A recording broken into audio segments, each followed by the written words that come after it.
Hi, my name is Javier, and today I will be describing my proposed solution for The Secret, a treasure hunt by Byron Preiss for Image 1, Verse 7 here in beautiful San Francisco. Why do I think the puzzle is here? Because if we take a look around, all the clues are right in front of us. Let's start with Ghirardelli Square. Then we have Coit Tower in the background. We have the cable car turnaround that is very popular. Next to that, we have the C.A. Thayer, which is spelled C-A-T-H-A-Y-E-R, or otherwise known as Cathay, a ship from China. It's been there for many decades. We also have Alcatraz, which I believe everyone agrees is part of Image 1, as well as Angel Island. And why did we start here? Because when Fort Mason was founded, there were originally 5 houses built called the Brooks houses, and this is Brook House number 1, or for the purposes of our puzzle, Square 1. And with that, let's walk over and I'll describe that place. So here we are at Square 1, or Step 1 for our puzzle. It was originally Brooks House number 1. Of the original 5 that were built here at Fort Mason. Over the years, it's changed names. It's been General's Residence, McDowell Hall, and I believe it was called McDowell Hall at the time that Byron Preiss would have been here. Here you see where the sign would have hung that explained the story of McDowell Hall, named after Irvin McDowell. Why is he relevant to this puzzle? He is most famous, unfortunately, for having lost epically to Stonewall Jackson during the Civil War.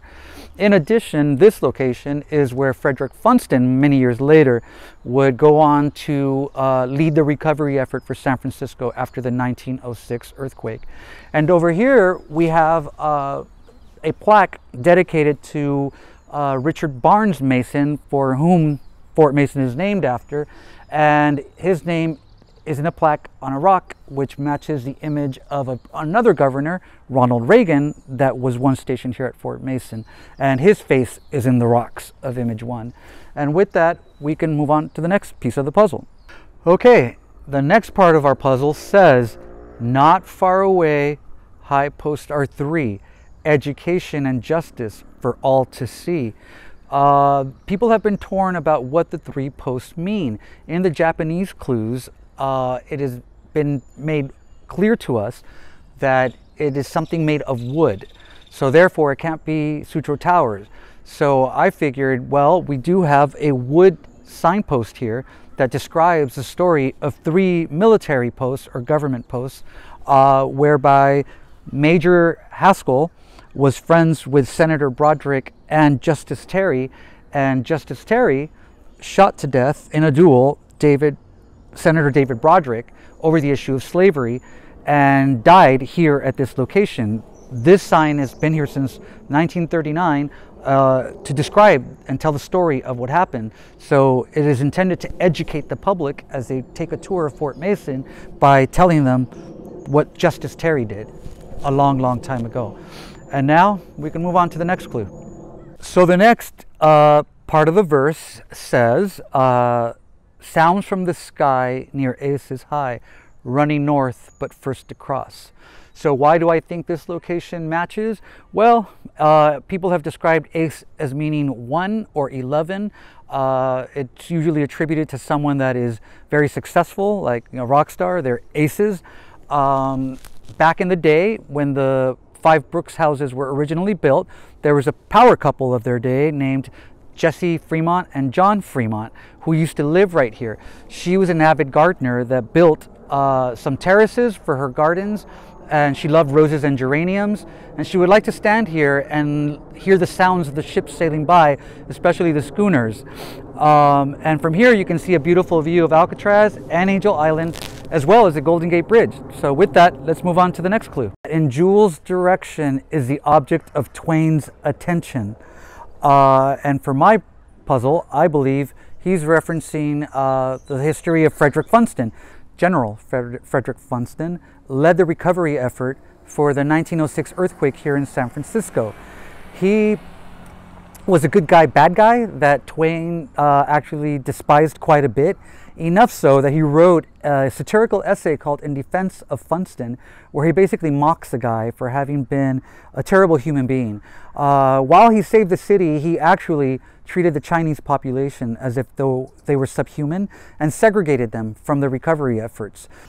Frederick Funston was a short guy, only about, I believe, 5'5", yet he was a giant of military history. So with that said, we can move on to the final piece of the puzzle. Giant pole, giant step to the place the casque is kept. Let's go.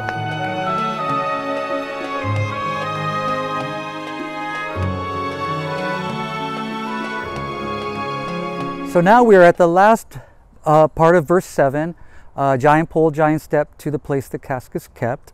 Once upon a time, when Fort Mason was originally founded, there was a giant flagpole here that was the centerpiece for the community at the time, as this used to be Main Street for the times. I believe it is buried here because we have 4 trees here that I believe represent the Roman numerals 1 and 2 in image 1, where the dragon's nose is protruding. So if you can imagine that, my feet, I'm standing at the tip of the dragon's nose. Additional validation for this piece of my puzzle is the fact that I'm standing immediately across from the 3 high posts that I've described earlier. And how are they relevant? Well, if you look at it, at the sign, it says it was David Broderick and David Terry. Giant pole, giant step. Often wondered why the repetition of the word giant. Well, David and David are immediately across. Again, focusing on the reversed image 1, the clock on the table has a shadow pointing away from the number 3. Why is it that? Why is it so? Because there are the 3 high posts immediately across this step here, and it points to the giant pole, giant step. And with that, I'm going to offer you some additional background clues further down, but thank you for watching.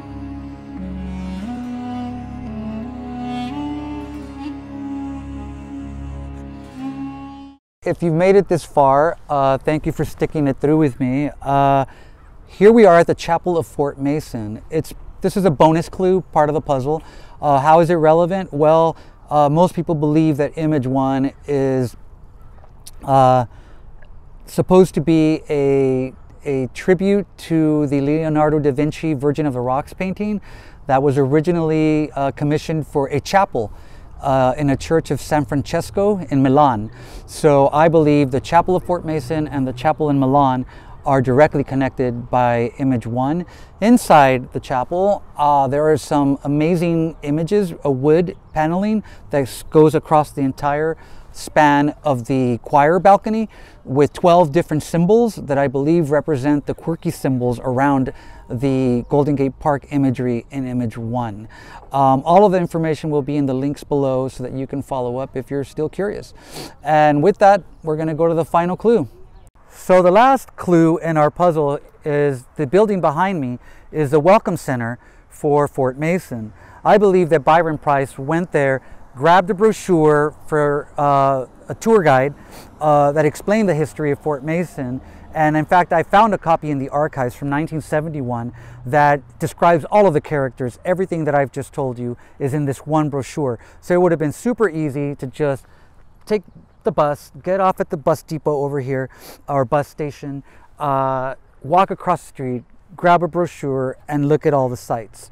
In particular, the Welcome Center, I believe, is part of the puzzle as well, because Ronald Reagan was stationed there during World War II. And while he wrote about him fighting in the war in his biography, he actually was just a desk clerk that invented a lot of it. But he is the face in the rocks, as I mentioned, to mimic the Richard Barnes Mason plaque in the rock across the street here at the General's residence. And with that, I conclude my proposed solution. Please leave your comments and I will respond to them to answer any questions you might have about my proposed solution. All right, thank you.